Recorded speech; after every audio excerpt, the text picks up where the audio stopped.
அனைவருக்கும் கணித வணக்கம்.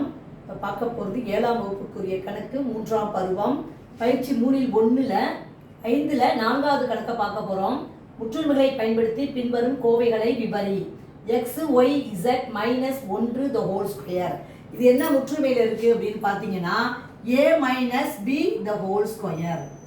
a minus b the whole square equal to a square minus 2ab plus b square. இந்த முற்றுமையை பயன்படுத்தி இந்த கோவையை நம்ம என்ன செய்கிறோம், விரிவாக எழுத போகிறோம். கொடுக்கப்பட்ட கணக்கு என்ன, எக்ஸ் ஒய் இசட். அப்போ a is equal to x y z, b என்பது இந்த கணக்கை பொறுத்த வரைக்கும் 1.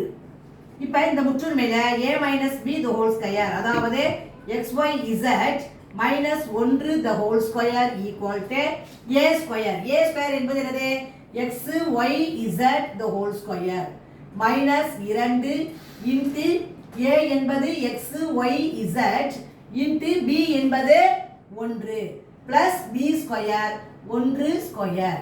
இப்போ பார்த்தீங்கன்னா விரிவாக்கம் செய்யும் பொழுது x square y square z square minus 2 into 1 2 x y z plus 1 square என்பது 1.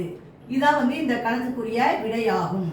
X square y square z square minus 2 xy z plus 1 என்பது இந்த கணக்குக்கு உரிய கண்டுபிடிக்கப்பட்ட விடையாகும். புரிஞ்சுங்களா?